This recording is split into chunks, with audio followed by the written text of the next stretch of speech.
UP विधानमंडल का monsoon सत्र आज से शुरू होगा। यूपी विधानसभा मॉनसून सत्र सत्ता पक्ष ने जहां विपक्ष से जनहित के मुद्दों पर सार्थक बहस और सदन की गरिमा बनाए रखने की अपील की, तो वहीं विपक्ष ने राम मंदिर चढ़ावा चोरी, छात्र आंदोलन, बिजली संकट, किसानों के लिए खाद की उपलब्धता और बेरोजगारी जैसे मुद्दों पर सरकार को कटघरे में खड़ा करने की रणनीति तैयार की है। ऐसे में मॉनसून सत्र के दौरान सत्ता पक्ष और विपक्ष में तीखी नोकझोंक और हंगामे के आसार हैं। विधानसभा के मॉनसून सत्र से पहले हुई सर्वदलीय बैठक में सीएम योगी आदित्यनाथ ने सभी दलों के नेताओं से अपील की कि सदन में जनता से जुड़े मुद्दे उठाएं। उनका कहना है कि बेहतर संवाद से प्रदेश के विकास को गति मिलती है।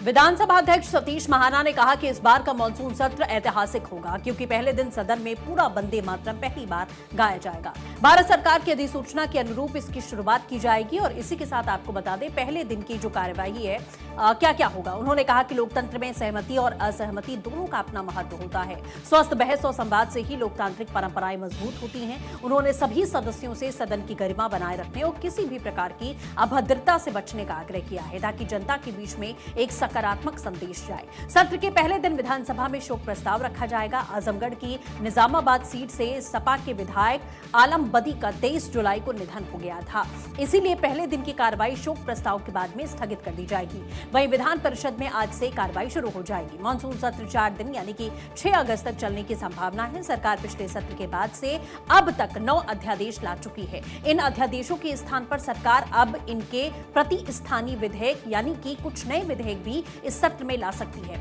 यूपी में आज का सत्र कैसा रहेगा, विपक्ष और सत्ता पक्ष की कैसी तैयारी आखिरकार चल रही है, हमारे संवाददाता हमारे साथ में जुड़ेंगे, उनसे हम बातचीत करेंगे, समझने की कोशिश करेंगे, क्योंकि जाहिर तौर पर हंगामे के आसार यहां पर बने हुए हैं। हालांकि पहले दिन की कार्रवाई में क्या कुछ होता है देखना होगा। कल सर्वदलीय बैठक भी यहां बुलाई गई थी, जिसमें सभी दलों से इस बात की अपील की गई थी कि एक सार्थक चर्चा यहां पर होने दें, सदन की कार्रवाई होने दें और जो भी विपक्ष के मुद्दे हैं, अगर विपक्ष उन मुद्दों को उठाता है बढ़ चढ़कर, तो सरकार उनका जवाब देने के लिए पूरी तरीके से तैयार है। लेकिन अगर हंगामे की भेंट ये सत्र चढ़ जाएगा तो किसी भी मुद्दे को लेकर या कोई भी विधेयक यहाँ पास नहीं हो पाएगा, कोई सकारात्मक चर्चा नहीं हो पाएगी। इसीलिए आपने देखा कि सर्वदलीय बैठक भी यहाँ पर बुलाई गई। नीलेश चौहान सहयोगी हमारे साथ में जुड़ चुके हैं, सीधे उनका रुख करते हैं। नीलेश, कल भी हमने देखा बैठकों का सिलसिला लगातार जारी रहा। विधानमंडल की बैठक हुई और उसके पहले सर्वदलीय बैठक हुई, सभी दलों से अपील की गई, लेकिन विपक्ष जो है अपनी पूरी तैयारी के साथ में अपनी रणनीति बना चुका है। नीलेश, आपको आवाज मिल रही है? चलिए, लग रहा है नीलेश से संपर्क नहीं हो पा रहा है, हम जुड़ने की कोशिश करेंगे। लेकिन आज का दिन बेहद महत्वपूर्ण है। विपक्ष राम मंदिर चढ़ावा चोरी के मुद्दे को लेकर सड़कों पर आ सकता है। ये तस्वीरें भी आप देख रहे हैं, ये विधानसभा के बाहर की तस्वीर आप देखिए कि हाथों में समाजवादी पार्टी के नेता बैनर तख्ती लेकर किस तरीके से प्रदर्शन कर रहे हैं और ये मुद्दा उठाया जा सकता है। इसी के साथ में नीट पेपर लीक का मामला भी यहाँ सुर्खियों में रहने वाला है। तो देखिए, कई सारे मुद्दे हैं जिनको विपक्ष की ओर से उठाया जा सकता है और सबसे बड़ा मुद्दा है चढ़ावा चोरी से जुड़ा हुआ।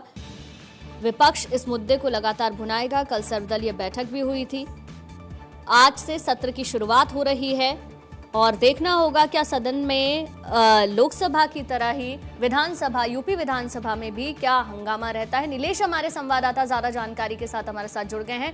नीलेश, कुछ ही देर बाद सदन की कार्यवाही शुरू होगी और इस बार विपक्ष के पास उत्तर प्रदेश में कई सारे मुद्दे हैं जिनको लेकर विपक्ष हमलावर रह सकता है।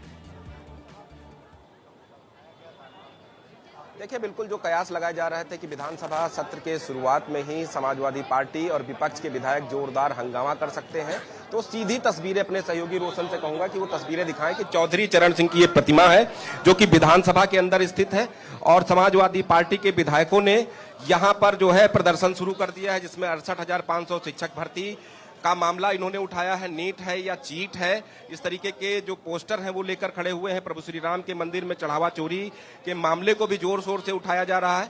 उसके अलावा 10 साल में 26,000 स्कूल बंद, तो स्कूलों के मुद्दे को भी उठाया गया है। तो इस तरीके के तमाम अलग अलग मुद्दे हैं जो जिनकी तख्तियां लेकर समाजवादी पार्टी के जो विधायक हैं उन्होंने प्रदर्शन शुरू कर दिया है। ये कयास पहले से लगाए जा रहे थे कि जब विधानसभा के मानसून सत्र की शुरुआत होगी उस दौरान जोरदार हंगामा देखने को मिलेगा और हंगामे भरी शुरुआत हो चुकी है और कुछ देर में जब पटल पर चर्चा शुरू होगी तो उस दौरान देखने को मिलेगा कि किस तरीके से समाजवादी पार्टी के जो विधायक हैं वो सत्ता से सवाल करते हैं, सत्ता को घेरते हुए नजर आएंगे। फिलहाल ये तस्वीरें आप चौधरी चरण सिंह की प्रतिमा से देखिए जहां पर भारी संख्या में जो समाजवादी पार्टी के विधायक हैं वो प्रदर्शन में शामिल हो चुके हैं।